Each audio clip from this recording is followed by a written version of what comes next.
Well, we're going to be recording tonight. It's October the 9th, and Andrew and Chris are joining me. We're going to discuss the upcoming duck season and just a few other things as far as hunting. And then I think Chris and I kind of got a wild hair. We might try to put together an elk hunt this fall. So we're going to talk a little bit about that, what we do to get prepared for it, and just kind of catch up over last week, what we got going on. Thanks for joining us, and stay tuned to hear our third podcast. I'm sitting here with Andrew and Chris, and we're doing our third blindcast. Basically going to catch up, talk about what we've been doing since the last one, and some of the upcoming seasons. Last time we talked, or we were together, we were cutting up a deer, and you had taken the tongue. Oh yeah. And you took it home and you cooked it, and I want you to kind of describe how you cooked it and what it was like, and how small this tongue got while you cooked it. So this is my first time cooking tongue, and I was I really wanted my girlfriend to like it and enjoy it. So when I first took it out, it was about the size of about as long as a forearm. It was a doe tongue, and what I did is I cleaned it with a light brush, and I put it in, I think it was about 6 cups of water into a pressure washer. And I pressure washer? Excuse me. Pressure cooker. Pressure cooker. You just have a pressure washer at your house? I do have a pressure washer. No, pressure cooker. And it's kind of an old school one. It's not electric. It's just you put it on the stove and you click it and turn it to the right, and it locks it in. So I cooked it. Well, I did put some, a couple spices, salt, pepper, and I put some cumin in there because I was going to make tacos with it. So I cooked it in that kind of brine for 20 minutes on like a medium to high heat, just to let to start the steam rising out of the top. And as soon as it came out, I dumped it into a cold ice bath and let it sit in there, and it kind of shriveled up, and the skin kind of looked like, it's like a loose blanket. So you'd have to take the skin off, kind of like taking off a sock, which it comes off really easy. I did have to take a knife and kind of scrape a few places, but from about the size of your forearm in length, it shrunk up to about half the size, 6 inches. So I diced it, and I put some taco seasoning on it, and I made tacos with it, and it was awesome. So did you have to add any other meat or anything, or how many tacos did you get out of it? 2 tacos. 2 tacos. And did Callie like it? She did. She said next time you get a deer, I want tongue. Oh, man. Tongue's usually always pretty good. And it was fatty. It was really good. It was kind of I've eaten cow tongue, and I don't know. I mean, I've heard people talk about how the deer tongue is like the best cut, but I never had it before, and it's awesome. I'll always take that out of the field from now on. I've never done that, but I'm going to now. It's good. It almost got me thinking about duck tongues. I don't know. Duck tongue would be interesting. I take the duck heart. I take the deer heart, but I haven't taken the liver, and I've heard that's really good too. The liver's good. Yeah. Used to do when I was younger with my dad. We'd do liverwurst. Mm-hmm. I don't think I really had liver. It's a pate, and you mix it with the liver and like beef and what are they schmaltz, I think it's called, which is it's beef fat. I think it's a Yiddish word. Must be a German thing. That's a Jewish fat. Oh, yeah. But they but it is a German. That's a German sausage for sure. Yeah. But it was delicious. I'll always bring that in from now on. But it got me curious about the duck tongues. Yeah. Well, hopefully. And I know that the Asian culture, they eat duck tongues. Oh wow. Yeah. We'll have to try it. Might as well. We're gonna have plenty of those hopefully. Yeah. In the next few weeks, and potentially an elk tongue. So we'll talk about that in a minute. But anything else you did between last podcast and today? So Chris and I, we took the a flat bottom out, Mhm. and we ran and did some duck scouting. And we kind of just what we want to do. We kind of wanted to go fishing, but Mhm. we really wanted to go and see how long it would take us to get from our launch to the duck spot. And it was about 9 miles, and the launch that we're going to have to launch at during the season is going to be a little bit further. Mhm. Right, But it only took us about 25 minutes to get there. Just to And- interject real quick. My brother has a private boat launch that we can use. Okay, so it might be a little closer. Yeah, about a mile. Yeah. About a mile closer.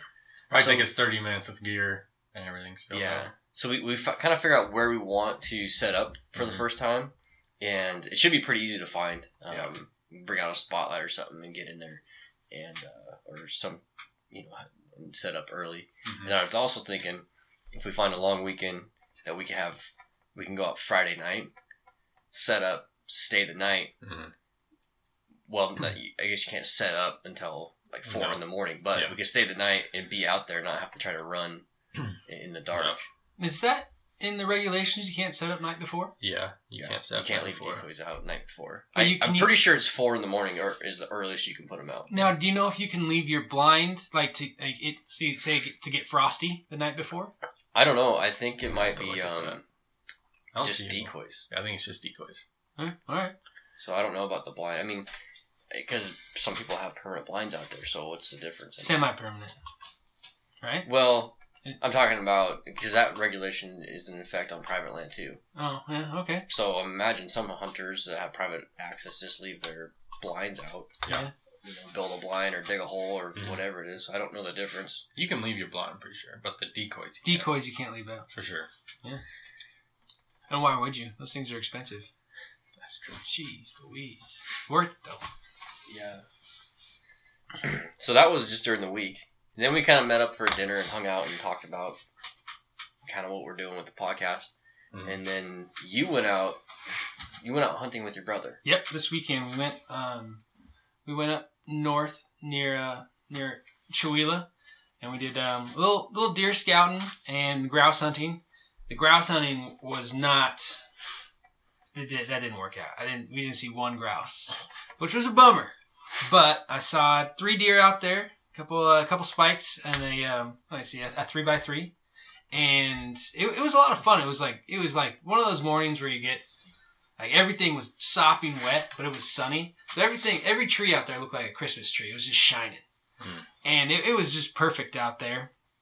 And I think on our second kind of walk, we did multiple walks, but our second walk, we're walking along with my dog and my brother, and we were bullshitting and looking for grouse in the trees and waiting for Penny to flush one up. And my brother, he says, "What is that?" Because I'd been telling him to like look around for sheds, something that just didn't look like the right color around or just a shape. And he goes, "What is that?" And it was a far walk up. It was about 300 yards away from us, and it was just like it looked just like it was like a billboard, and it was a nice big moose shed with it was a nice big moose shed. I put a picture of it on our. So I'm Instagram surprised page. that someone else hadn't picked that up. Me too. And was it? I mean, obviously you guys accessed it. Is it pretty easy access? Yeah, no, it's only about a mile from like the trailhead where you couldn't drive. Yeah. Not a far walk at all. And it was somewhat just right off the main Right off this logging road or whatever. Yeah, closed logging road. And Nice. And you found both of them. yeah, we go up there, and it was they were within 6 feet of each other. We didn't even have to look around. I told them on our walk there, I was like, let's look around for the other one because those big, heavy antlers usually come off close to each other, and it was just right down 6 feet away. It was in a kind of a willow brush. We talked about today, and we about were that. like, how do you find both of them? And we figured with a large elk or a moose that has a heavy antlers, that once they lose one, it's just Yeah. an irritant and they want to get it off. And it looked like, I think they're probably about a year old. I mean, you saw them; they're pretty white. Yeah, they're pretty white.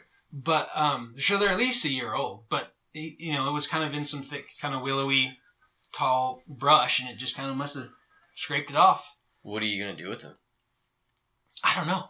He was like, "Oh, we should mount them on a like on a board, like, and make him look like a mountain. I was like, no, that makes it kind of look like you might have shot that moose. And I was like, that's kind of cheating. So I think we'll do something with him. He's right now. He's just got him. I gave them both to him. He found one. I found the other one.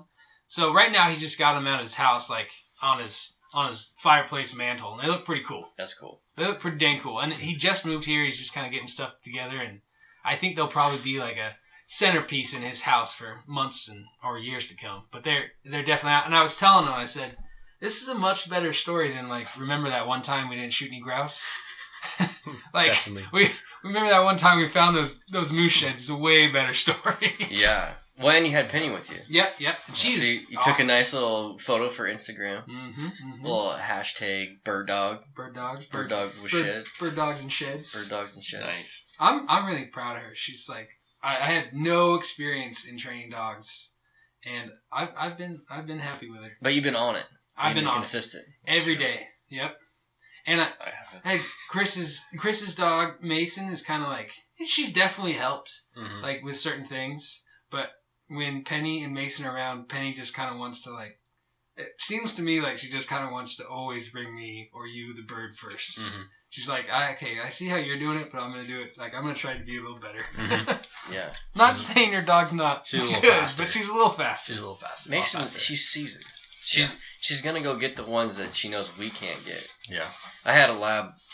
He's retired now, and I saw him this weekend, and he's just old and fat now. But he got to the point, and he was working really well when I was in high school, and I was continuously going out and working with him.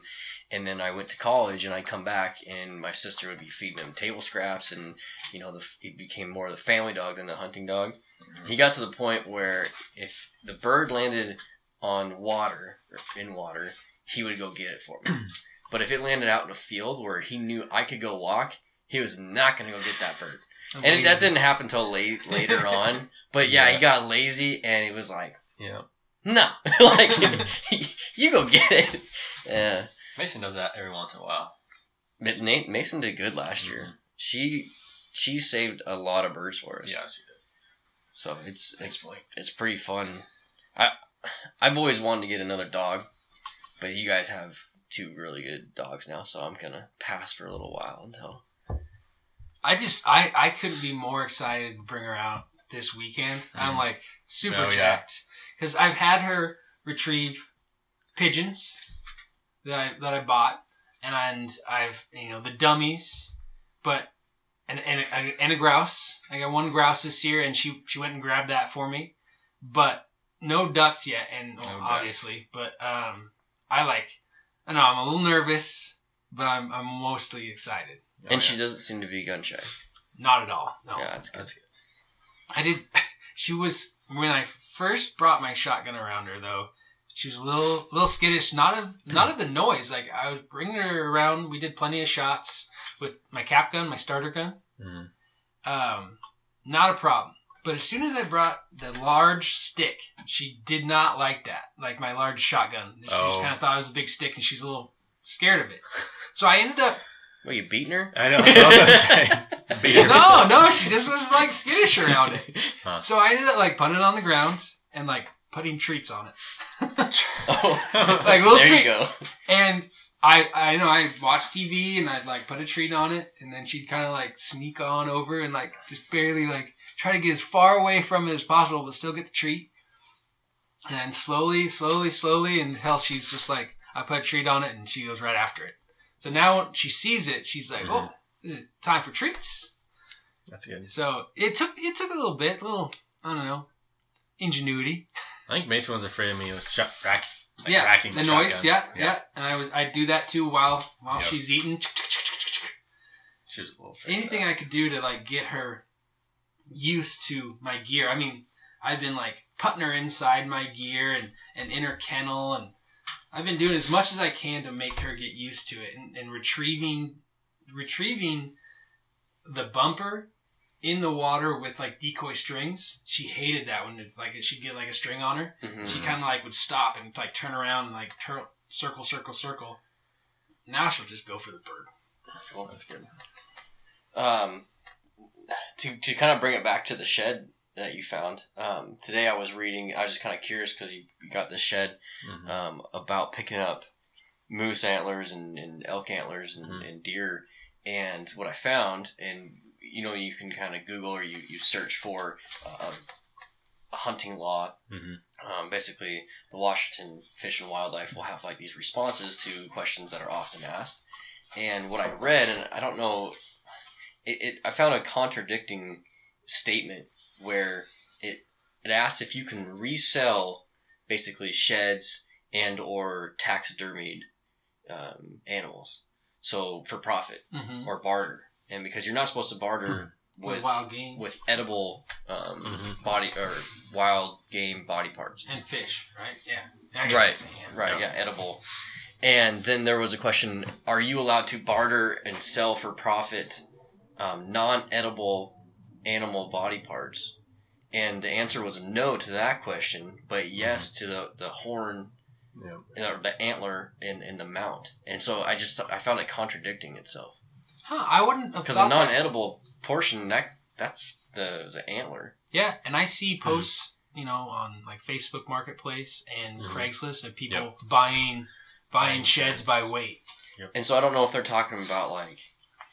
I don't know if it really had anything on there about turkey beards or my one thought would be like ivories, and for elk, if you're allowed to trade that or sell that or make, or it has to be personal use for jewelry or something like that. I'm not positive, but I don't think that you can sell feathers of a wild bird. Right. Because like you can't take a pheasant and sell it for to a fly type. Like market hunters, like when they used to do that to get make feathers for hats and stuff. But you can sell your fur or your deer hide back like to the taxidermy. So what's keeping you from tanning that, cutting it up and packaging it and selling it for? It's got to be the same thing. We should look more into that. Conflicting stuff. Yeah. But that could be a for topic. now though. Don't sell your bird feathers. Don't sell your bird feathers, and make sure you're checking. Make sure you can sell your deer hides to. Yeah, but I'm not. Those would be the first matching set of moose paddles I've ever found. Those aren't getting sold for sure. No, I would not. No. I think they want the more fresh ones, anyways. Yeah, probably. I think so. that you. Or they not take them. I don't know. I think they just come up for dog trees, anyways. I think that's a big market. I've heard that. Oh yeah, it is. Really big. I mean, you don't buy dog toys. They're expensive for a little. Chunk. Yeah, a chunk that's like 4 inches by like 2 inches is like $30. Yeah, at the pet store. Yeah, and like, I don't know. I gave Penny a shed that I found this year when we were turkey hunting, and she won't chew through that thing. And like, well, she's working on it, but it'd be a long time before she gets through that thing. Yeah. It's like $100 toy. Well, because of that, Colorado has shed hunting seasons. Yeah. More than just Colorado, I believe. Yeah, I think a lot of people. Probably, yeah. I think I listened to a podcast about that. I'm pretty sure. Yeah, that Meat Eater podcast has that kind of stuff all the time. But found the shed and got your Instagram photo with Penny. Oh, and you can't see it though. And I tried to like take a photo of it, but this place is so pretty. It had an old cedar stump with like a crotch, and there's like just a tiny stream coming out of there. It was like a natural water feature. You can't see in the photo, but it was like just like really, really pretty. That's pretty cool. Yeah, that's awesome. So after we went scouting for ducks and did the old boat ride, did you do anything? You went back home. I went to the west side. Did some salmon fishing. Or tried. And home is like Burlington? Burlington, Washington. Yep. What river is that? The Skagit River. Skagit River. We try and fish for salmon for the silvers. And you didn't fish Saturday. We didn't fish Saturday, and everyone my dad talked to on Sunday said they were catching fish Saturday. So we kind of missed the day. Window. Yeah. Oh. We kind of missed the window. But it was fun. We caught 2 trout, pulling plugs. Oh, good. Any size to them, or just kind of? No, they're just like a foot long. They weren't any size, really. I was really hoping you were going to bring back some salmon. I was hoping so, too. That would have been fun. That salmon you made us a few weeks ago, that was good. I wanted some more. That was sockeye? A little salty. Yeah. That was good. Well. It was good though. Scrape off the Scrape salt. off the salt and eat it. It was good. Yeah, that's It's about like- it. Country salmon. Yes, seriously. Well, after we did the podcast, I finished cutting up my deer and processed it and got it packaged and stuff. And I just was kind of motivated to go out and scout some more. So I found a property south of us, and it was not that far off the main highway, and so I wasn't quite sure if there would be people out there. And I figured that I was in between seasons and not realizing that muzzleloader had just opened the day before. That weekend. And so I go out there, and there was 2 pickup trucks. And I was kind of late. I'd taken my time to get out there and kind of drove past a couple other spots. And actually missed my turn and ended up adding about a half hour to my drive because I took this back road and just wound back to the property. But you drive past this farmhouse and you start going past the BLM land, and it's in a big field. And this year it's on an off year where there's no crops on it, so they've already tilled it up and it's sitting there with nothing on it this year. And the fields around it that aren't on this property have something that was harvested off of it. I don't know if it was wheat or whatever it was. So maybe this following year it's been seeded and it might be a good spot to check out, for some bird hunting. Anyways, the property the majority of it was forested, and it was surrounding it was a bunch of farmland. And I saw a coyote sign, deer sign, and other hunters. Plenty of boots. Yeah. And a guy was leaving as I went in there, and he said he walked the whole thing. He didn't see a deer on the property. So I started walking the perimeter, and there's a lot of good spots to set up. And I called for coyotes just to kind of see if I could make anything happen. And I ended up seeing a few coyotes that weekend, and they just kind of, their coats weren't that great. I didn't really ever get an opportunity to shoot anyways. So it's definitely, I think, in our area too early to shoot a coyote for the fur and try to get anything for it besides just for the sake of shooting a coyote. But I sat and called for a while and just kind of practiced my setups, and I found some really cool overlooks that look over valleys that kind of have some marsh in the bottom of them and look like really good spots for deer. And there was the guy I talked to said that earlier in the year during archery season, a couple of guys pulled some nice bucks out of there. So it definitely gets hunted. That's what I did that. And then this weekend, I went home, back to the Bitterroot, and that just sounds cool. Back to the Bitterroot. Back to the Bitterroot, Montana, and the waterfowl was open. So I ended up taking my nephew Kanan out, and we went to my great grandpa's old farm, and he's got twin ditches that run down the back part of it, and I've spent a lot of time hunting that property. That's where I shot my first banded duck. So it was kind of cool to take Kanan out and to kind of show him the ropes back there. He's 7, so he couldn't really. He's just back there for a walk, kind of. Yeah. We didn't jump any ducks off the ditches, which usually there's something in there. And so we're kind of sitting there wondering what we're gonna do, and all of a sudden these geese fly over, and I had bought some geese loads, and I left them at the truck, and I only brought like number 2 shot with me, and these things were just a little too high. I want to knock one down so I could get something with them, and I shot, and my dad's gun jammed up on me, so I only got one shot, and then it botched the rest of them, and the field where they were going, they didn't really gain altitude. They kept getting lower and lower, and they landed in this pasture behind us, on your property, or a crop field, no, on the neighbor's property. And there's an old railroad track that you can sit on, and we sat there for a while, and he just got bored. But there was hundreds, probably maybe a couple thousand geese landing in this backfield. I'm just Did you watching. hear him just like? You could hear them just sitting there, and when part of the field would get up, you could hear the clucks, you could hear the clucks of the whole field start rolling through. And so we sat there. I'm like, I know if I wait here, they're gonna get up and they're gonna head back to the river. They're gonna fly right over us. Well, keeping a 7-year-old entertained for like 2.5 hours in one spot is like impossible. So I'm like, we're sitting there and a single hen duck mallard lands in the ditch where we just tried to jump him from. So I'm like, okay, let's go shoot this thing. And I thought I knew where this thing had landed. And I come over the top of the ditch bank, and it had swam down. It gave me way too far of a shot. So I tried to shoot it anyways, just to see if I could knock it down, and then the gun jammed again. Oh. And so on my second and third shot, I just ejected the shells, and nothing happened.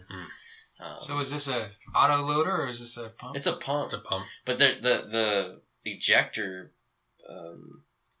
is not working. Like the two mechanisms that grab the shell, they're missing it. And so when you're just because probably too many times shooting. Yeah, so Dad's gonna replace that. I think he took it and was gonna do something with it. Nothing's worse than like just coming up empty. Jam. Like you come up empty and you go to shoot and it's just like nothing there. It's so frustrating. Mm-hmm.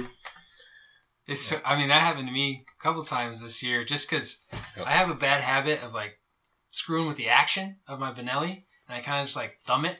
And if I don't let it like come back and then fully engage, when I pull the trigger, the pin doesn't hit the primer.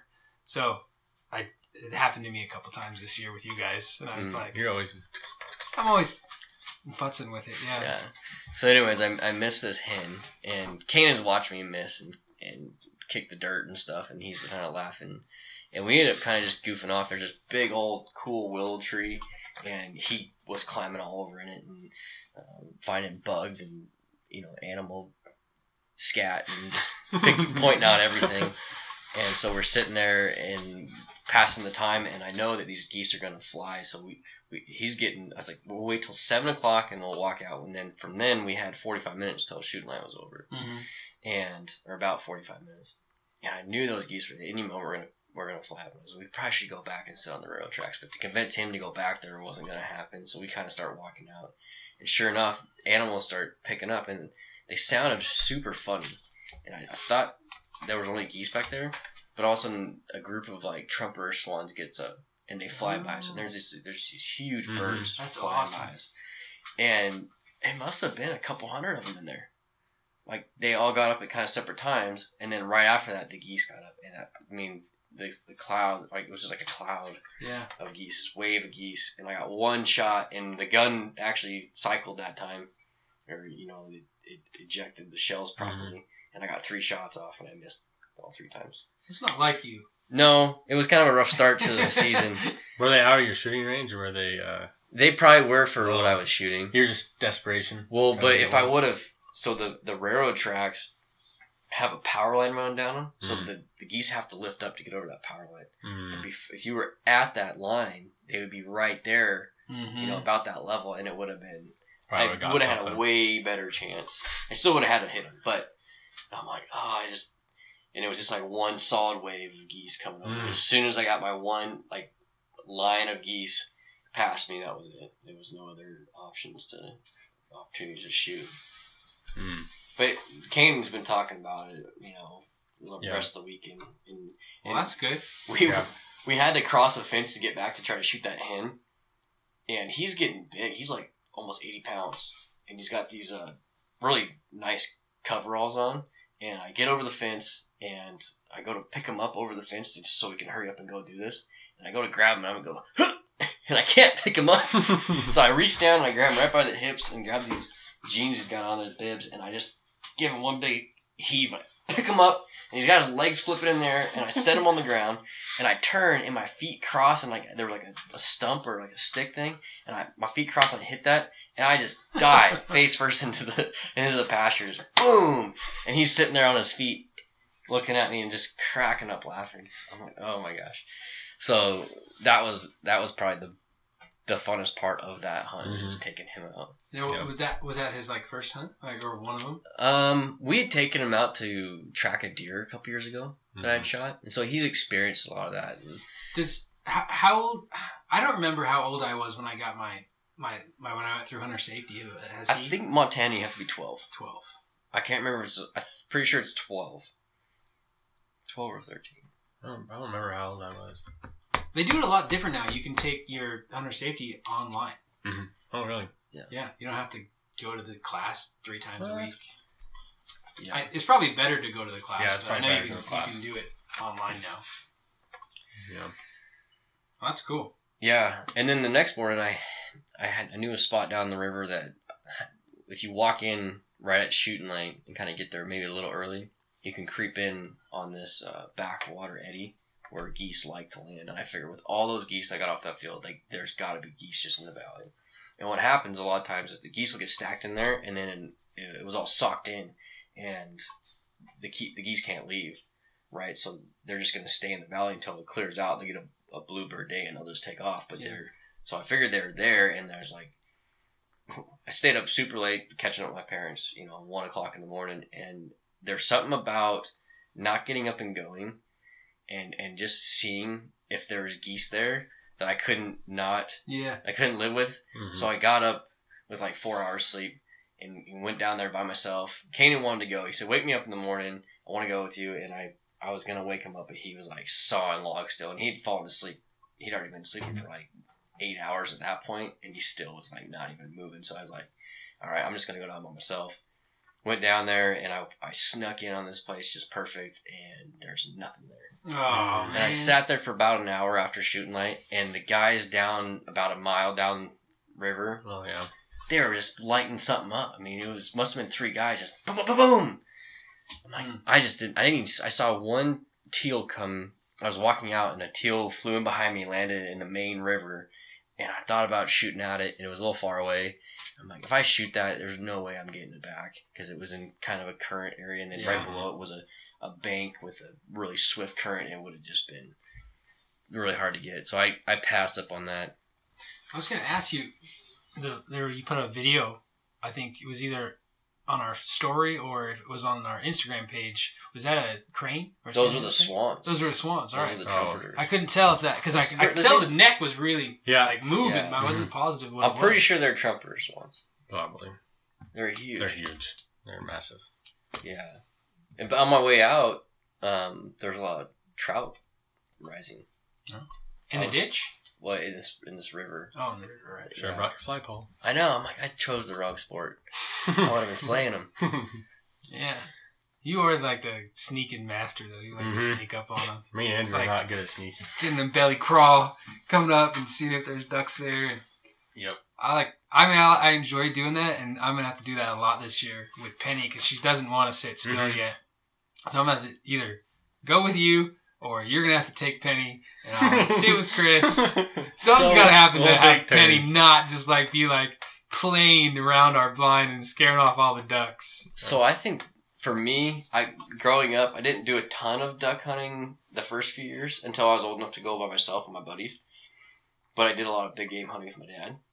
And we started archery hunting, and so you try to hone in your spot and stalk skills. Mm-hmm. And that's kind of one of the funnest things about hunting for me is seeing how close you can get without the animals knowing you're there, and doing the spot and stalk. And doing that with birds and whatever it is really helps your skills with elk and deer. Yeah, I bet. When I grew up, my dad was a professional road hunter. So not too much spot and stalk. Yeah. We drove around with the radio on looking for deer.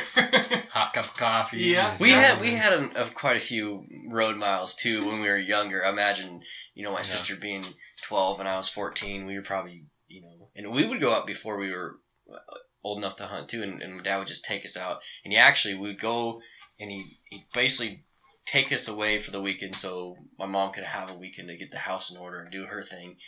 And then take us up, we go for a hike, and then on the way back, we'd just be wound up or whatever it was, being cooped up in the truck. And he would kick us out and like an hour before daylight and make us walk down the road. It's a good idea. And say that we were scouting for him. And so we'd be walking down the road, and he'd be following us in the truck. So because we were driving him nuts. I would always just fall asleep in the truck too. It's just cold, and my dad's truck had seat warmers. Oh, it's the best naps that I've ever had in my life. Yeah. Take a little nap. I mean, his new truck now has seat warmers and seat coolers. Ooh, It's too hot out.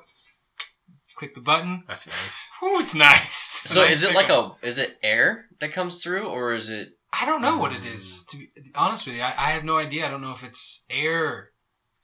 Some coils. It feels really nice. Good. I've never got out of an air cooler. It's a really nice truck. It's a nice AC pickup. It's a nice pickup. When you see this thing, it's a nice truck.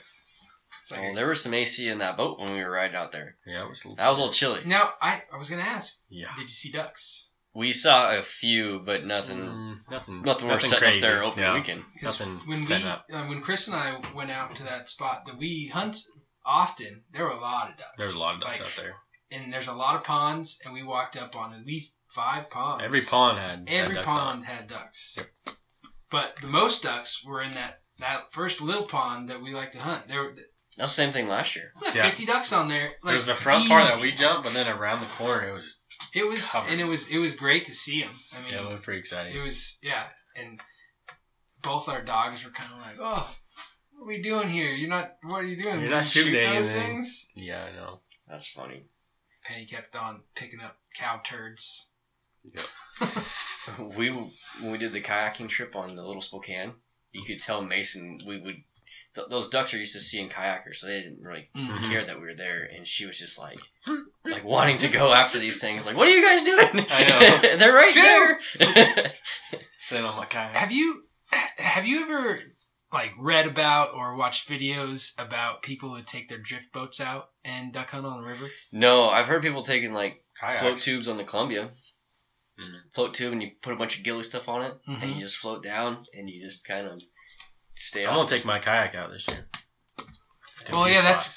that's something we were planning on. But so I've watched some videos and read some information, and I think we can take it down a couple of the rivers if we Yep. you just float down the river just like you normally would Mhm. with your shotguns. Yep. And these guys, they bring a dog, but most of the times they bring their fishing net. Just They net it. scoop it up. I think that would be a really fun. And we different Little bladders way. and casts. Yeah. There is some Yeah. rivers that can do that. We could go out and get the plugs working.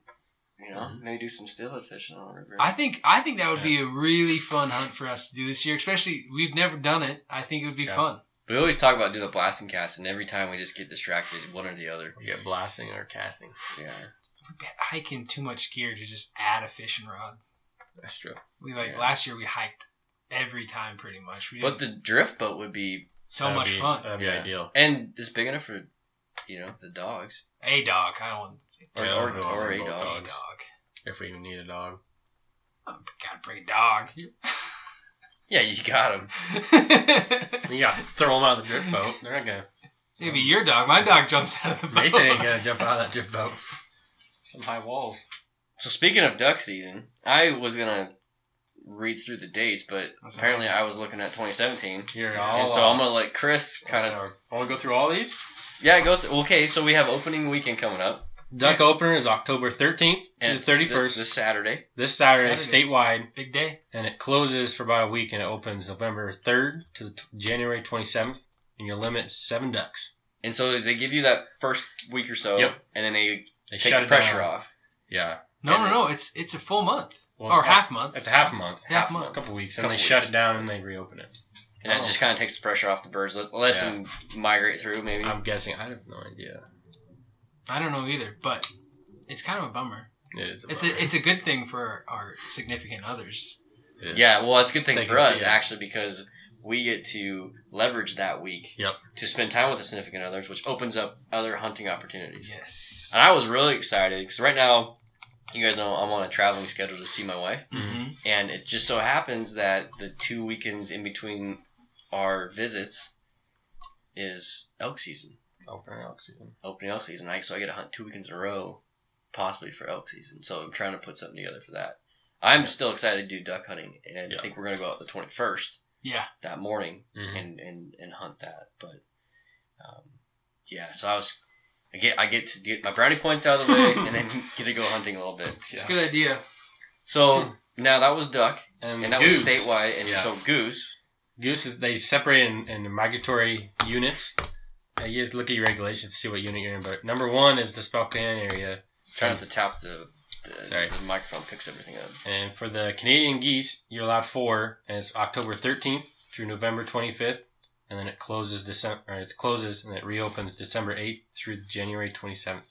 But that's just That's number 1. That's in Regulatory number 1, you can hunt any day you want. But number 2, which is really close to kind of areas where we hunt, there's a lot of dates. October 13th through the 28th is open, and then it closes and it reopens November 3rd to December 2nd. It closes again, reopens December 22nd to January 20th, closes, and then reopens February 2nd to the 16th. But you can only hunt Saturday, Sunday, and Wednesday on the opening days. Okay, so if you're It's confusing. This and you're confused, make sure you check your regs before you go out. Yeah. Just be self-accountable for it. There's a lot of But days. we thought we'd cover it since the season is coming up. And always have your know what shooting light is. Yeah. So what's opening day? You got shooting light. So shooting light is in the bombing regulations, and it's October 8th through the 14th. It's 6:40 a.m. to 6:15 p.m. and that's Eastern Washington. So that's our That's time. us. That's Western Washington is different time.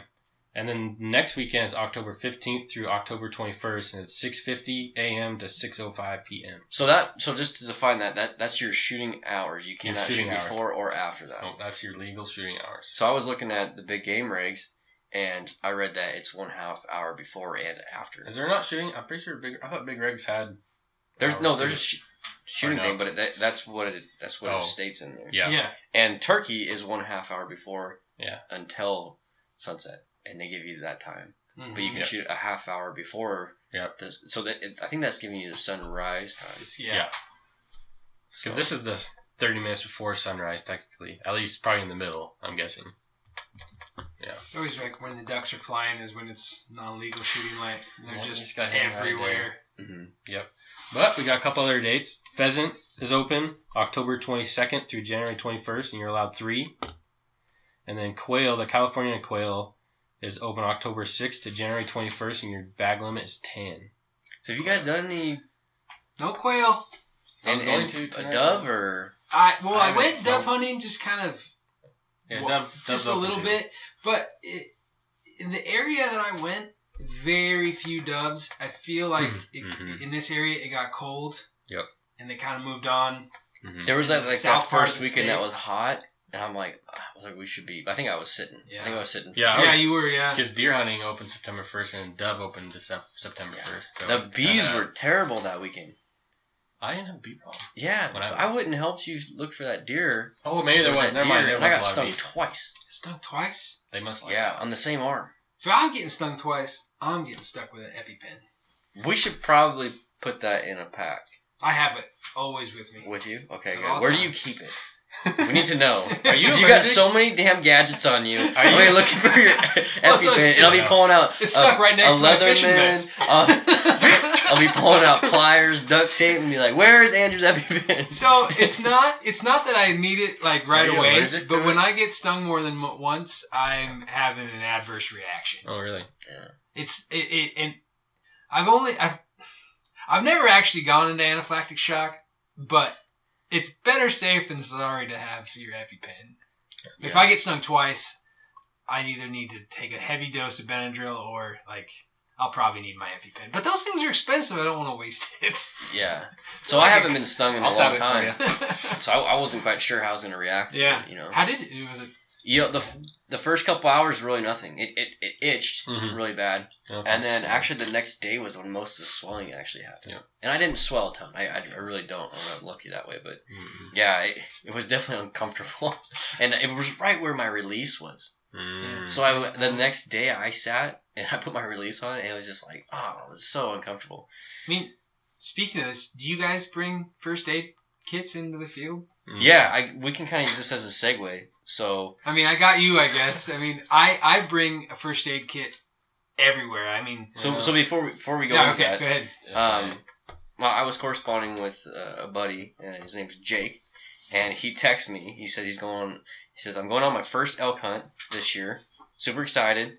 He said, I want to see if you could help me get ready with any gear advice or shooting practice advice. So, I guess safety gear, as far as a pack. It's Yeah. probably a good thing. I bring multiple things, and I pack my own rig, my own gear, but they sell already made first pre-made aid kits that you can have. I just like to have it a little more intense. I've been in certain situations where I'm glad I have it. Mm-hmm. So it kind of up to you, but I would say at the very least, you should have Tylenol. I think you should always have a space blanket. I think some diarrhea pills.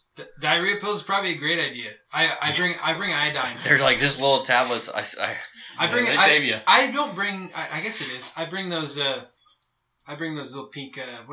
Pepto-Bismos pills. Oh yeah, That's same kinda thing. the same thing. Yeah, I bring those. I bring athletic tape, a little bit of it, and So the gauze tape's good tapes. for not only athletic tape. I don't know if I'd use it to put your tag on. So No. one of my Electrical things was tape. here is to have like electrical tape. Yeah, or duct Because tape. Yeah, that electrical happens tapes. more often than not that you go out, you forget to bring some tape, and you get something, and you gotta try to stick this tag on there. So you're gonna tie it on. You can't lose that tag. Mm-mm. No. That's like the most important thing that you Yep. can have on you is that tag at the time that you shoot and harvest an animal, Mm-hmm. and keep it on that animal. And this year you shot a doe this year with your bow and arrow, and you can't put it on the antlers, so No, I just taped it tape around. it A to lot the of leg. Type around the leg, or you can this like old boy when I was taking hunter safety said he would take it and he'd stuff it down in the ear, and then tape the crap out of the ear. And I Because just then you can't see the tag. then It's not then like it just Well, yeah. that's Well, you on got to there. cut it off anyways because when you tape it on the leg, you really can't see, so you got to take it off. Yeah. So he said it irritates the game station, but it works. I just tape it to the leg. Yeah, Yeah. I just saw do a that. couple nice I'd wraps. never seen that before. I thought it was a good idea. It's just a good place for it, Mhm. but you want to make sure you do it good because I you don't never want to bring lose that thing. electrical tape. I bring duct tape. I bring I'm like sure duct tape would be. I bring just a little fine. one of those little Bic lighters, and I wrap the duct tape around the Bic lighter. Mhm. I don't know, probably 15 feet. Yeah, But- that's got it. Yeah, I always have a pretty intense first aid kit. Then this year I actually expanded it a little bit more for first aid stuff for Penny. Just a little bit Mhm. extra stuff Yeah. I need for my dog. Yeah. I should probably do that. But this is mostly you're using that a lot for waterfowl stuff, right? Or just Yeah. whatever, anything. If I think about it, which I usually do, it's in like a little gallon size Ziploc bag, and I Mhm. put it in any bag I'm like going You just- outdoors in. You just keep it all together. Mm-hmm. Yeah. You rarely use it. I mean, Yeah. but when you need to, you need to. Yeah. Right. And for elk hunting, I would be conscious of things that make noise. So if you're gonna Mhm. take Tylenol, don't put it in a rattly. No, yeah. Put it in a Put it Ziploc in a bag. Ziploc or put some. Make sure you have cotton in there. Yep. It's not gonna make noise. I And same with your water bottle. yeah. Yep. So Yeah. I bought a pouch that you can buy for like $12 at the store here, and basically what it is, it's like a leather pouch, and you fill it up, and then you squeeze all the air out of it, so then it takes all the sloshing out of it. So you can take that thing and shake it around, and it's not gonna make any sloshing noises. So kind of being cautious about things that make noise and putting them in your pack. Just Mhm. you want to be quiet, and same with your gear. It's like if you have a jacket that's got a bunch of Velcro, make sure you got those things. Yeah, Mhm. anything that's gonna make noise is gonna lessen your chances of sneaking up on something. Speaking of the Tylenol, mine are in those little paper like pouches, like the kind of ones you get out of the Oh, yeah. gas station. yeah. Those are good. They just they like you said, they just don't make any noise. Hmm. Or you can put them in cellophane, which is also good to have if you have like, I know it's crazy, but if you have like a chest wound, some cellophane always helps. Like if you have like a lung wound. And I'd say for this time of year, or for that time of year during the hunt, I wouldn't overdress. I would have layers for sure. Oh yeah. Yeah. I'd have a nice thing of thermals underneath, but then just have like maybe a long sleeve shirt with a button up shirt and a light jacket, Mhm. or your heavy jacket. But if you're gonna be starting out walking, I'd put that heavy jacket in your backpack and only put it on when you're sitting there waiting, Yeah, Yeah, for or sure. or glassing. Or So you want to start out in the cold. morning when you're really cold. But start- even then, Yeah. because No. we would hunt where I would put that thing on when I was younger, and we start hiking, and 3 miles into your hike, you're sweating your ass off. And you guys walk really fast. Well, then you gotta sit there for an hour trying to wait for these elk to move through however you're hunting. Yeah. No, I totally and so then you agree have with a sweaty. You're not gonna take your jacket off now because you're sitting, Mhm. but you're sweaty, Mhm. cold, and so I would say that's part of the Mhm. gear is to make sure you're layered to where you can strip down to the point where you're comfortable and you can hike around, and then layer back up when you're sitting or scout glassing or whatever you're doing. Mhm. I like to wear down or a synthetic type of down, because it's just so it's so light and it keeps you. It kind of just it feels to me like it keeps you at the right temperature. Mm-hmm. I mean, you have a down jacket that you. Yeah, it's a wear little often. noisy. Like Yeah. my duck jacket's down, but you don't have to worry about. The noise. I guess you're right. When I'm talking about duck hunting, I'm not. You guys know I'm not much of a big Mhm. game hunter. Mhm. Maybe I'm planning on deer hunting this year, but it's just not quite my thing. Yeah, Mhm. and really, I wouldn't get too crazy with your backpack, and it's like less isn't more sometimes because, I mean, if you're carrying a 20-25 pound pack and a Yeah. 5 to 9 pound gun or whatever, it just Mhm. it starts to wear on you a little bit. But like my uncle that hunts, he goes out with hardly anything. He's got like almost just a fanny pack, I think, that he goes with. He might change things up Mhm. now, but So how does he get the elk out?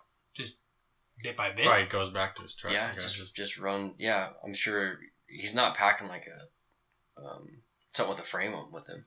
You go back and get that. And Speaking of that, do you usually bring like game bags with you? I do. I have Mhm. those in my pack, and they're so light that I just leave them in there. Yep. But they're not bags. These are just like they you can just wrap them in it. Yeah. Big cloth Okay.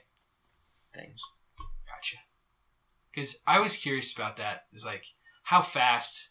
I mean, I know it'd be super fast. That bugs and other Mhm. stuff. It depends. So later keep in your meat clean. this elk hunting season, I don't think, depending on where you're hunting, but from my experience in hunting in Montana, by the time you're hunting around Thanksgiving, Mhm. you know, a lot of times there's snow, Mm-hmm. and you really don't have to worry about bugs and things spoiling. Yeah. You know, you want to cool it off, right? I mean, we talked about this last time. Yeah. You just take care of it, Mhm. cool it off, field dress it, you know, and try to get that meat cooled down as quick as possible. But a lot of times, depending on where you shoot your elk, you're not even going to field dress it. You're just going to quarter it right there. Yeah. Quartered it. Yeah. But that's what I was wondering about the game bags. If you just like put that stuff, like the quarters individually into your bag, like in the game bags, or no? Yeah, that's what you usually do when you. I've only hauled out a handful of elk, and we had horses a few of the times. And then my last one that I shot, well, my dad shot it. We happened to be uphill, and I told him I knew we had sleds with the truck, so I said I'll pull, and we were a couple miles up there, and I said I'll keep pulling this thing. You run to the truck, grab the sleds, it'll make it so much easier. Well, I failed to realize that I was actually moving at a pretty good clip. So probably half the pace that he was. But by the time he got to the truck and back, I had went over halfway pulling this dang cow out by myself. Mm-hmm. And so when he got back with the sled, it really didn't even work that well because of the terrain. So I ended up pulling this cow out by myself most of the way. Jeez. And then he helped me when I got to the bottom, which That's I was downhill. Superman. Yeah. I was downhill, so it wasn't that bad. It sounds pretty crazy. Those things they're heavy. They're pretty Yeah. big. I don't know how much it weighed. But I was, I don't know. I was probably 17, 18 maybe when I was doing that. Superman. Yeah. Thought I was. But yeah, we had horses a couple times and then basically quartered them out. Like the one cow I got, we quartered it and took the back straps and the neck meat and stuff and put it in the packs. And I think we just had Ziplocs in or something, or some unscented garbage bags or Yeah. whatever. Yeah.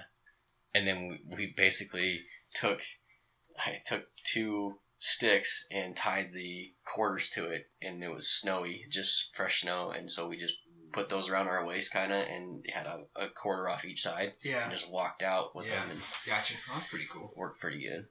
Well, what else do you usually bring when you're? So outside of just like a hunting knife and, Mhm. and like the obvious stuff,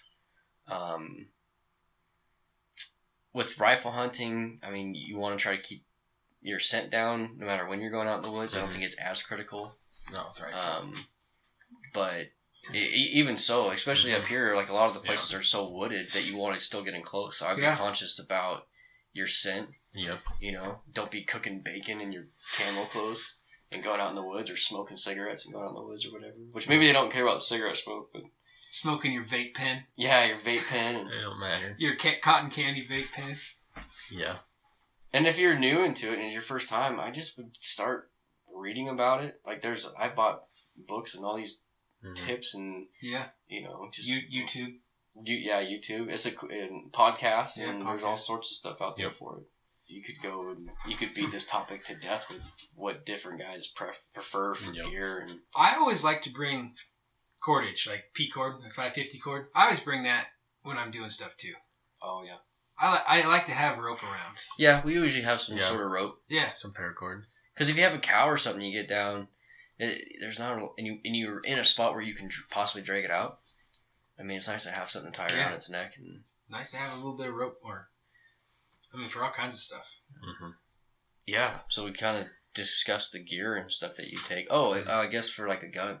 Oh yeah. So I just use a 30-06, but you want to make sure that you're hunting a load that's heavy enough and has enough velocity to have some knockdown power. And be ready to shoot from multiple positions with Yeah. elevated heart rate. That's Yes. something that I actually had that first on my list was your physical I fitness said for you elk should be hunting. in shape. So if you Definitely. haven't been hiking and doing that kind of stuff, you better start doing it today. Yeah. You know, That's what I did today. and because it's not only just hiking in the woods. Once you get that animal down, that's when the work begins. Yeah. The fun is over. Sitting there goofing off in the woods is over. You got work to do and to get it back to the truck. It's a long way. So I'd say physical fitness and just being aware of your limitations. Mhm. And if you're hunting with a partner, set boundaries on where you're going to shoot something. Oh, So, like, yeah. Chris this year shot his doe, and we talked about this, down in a drainage. And it was quite the haul to get it out Yeah, there, it and it was was. hot. So we were Yeah. kind of against the clock, so we couldn't really take our time. And we should have just corded it up, put it in the backpacks, Mm-hmm. and done like 2 loads, and we probably would have cut our time down. Mm-hmm. But we decided we were just going to get this thing out of there and drag it across. But I hadn't really been doing a ton of physical activity, and I haven't either. it was probably 75 degrees out, Mhm.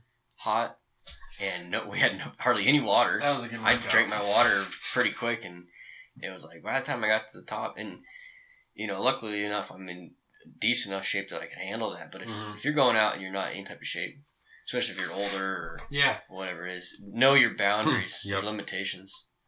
Take a break. Take a break and don't shoot something 5 or 6 miles back where you got to And if make it's- two. If it's cold, you really have to watch yourself for hypothermia. Because if you sweat, your clothes are getting sweaty, you're gonna get cold. Mhm. Yeah. For sure. I think about that often. And I think being aware of your hunting area Mhm. and an agreed upon hunting area too. So like when my dad and I hunted a lot together, we would split up a lot. There'd be closed logging roads, but we knew we could get in there, and they kind of fork. And then there was one really good hunt where we saw a lot of animals, but you would want to split up. One guy take the higher road, and another guy take the lower road. And sometimes you would meet at the far end and cross. Sometimes you wouldn't, and there would just be a game plan that you just met back at the truck. And if you didn't run back into each other, and a lot of times you would never run back into the same guy Mm-hmm. and your hunting partner. Mhm. And so I'd say, on top of bringing out the correct gear and being prepared that way, is survival wise is knowing your hunting area and the agreed upon space and the agreed upon distance you want to haul something out. It's like You're not gonna wanna I don't hike want you to shoot a cow down in this drainage 5 miles away. 5 miles away. Trophy bull. It's a lot bigger to pack out, but Yeah. it might It's be a better the story. reward. Yeah. You're gonna have a good story regardless. Yeah. Mhm. But yeah, I would think about that. Don't go back any further, and you're willing to pack something out. Yeah, that's true. Point. Yeah, well, I got a few of those stories. but we can save those for another podcast, Another day. Another day. So, any like things you want to talk about real quick before we sign off this thing? I don't know. I'm so excited for this weekend. I am too. I mean, I'm bummed that you're not gonna be around, but you got stuff to do. Obligations. Obligations. But I'm thinking I can squeeze it in because I have my bird stamp for my license for Montana now. Oh, there you go. So I'm gonna be going to Bozeman. Yeah, sneak something in. And I got the Onyx for Montana. Oh, So yeah. I'm gonna start, and I have to. I gotta drive Bride to the airport on Sunday again, like at 4 a.m. So This Sunday? this coming Sunday, so I'll be heading back, and I'm thinking, well, maybe I can find some public for access sure. where I can jump, and just drive through and jump some waterfowl and Something. do some Montana hunting, and then Montana. depending when I get back, maybe do something Sunday night, but probably not. It's gonna be Mm-hmm. drive there, drive to Bozeman Friday, get there like probably around midnight, then have a wedding on Saturday, and then take Bride to the airport at 4 a.m. on Sunday. So like, it's gonna be Rough. rough. We're thinking about going out Friday night Spending the night. and hiking stuff into our area that we want to set up on. Mm-hmm. And staying out there Friday night, getting up nice and early Saturday, but like comfortable. Like we're gonna shave off like an hour and a it's gonna be half nice. of what time we need to wake up. Just staying out there. Yep. It's gonna be nice. And getting out there, kind of just like, I don't know, just waiting for the ducks to come in. I've been like dreaming about it, getting excited. Mm-hmm. Now, are you gonna stay out there Sunday or Saturday night, or are you gonna come back? I don't know. Because I don't know yet.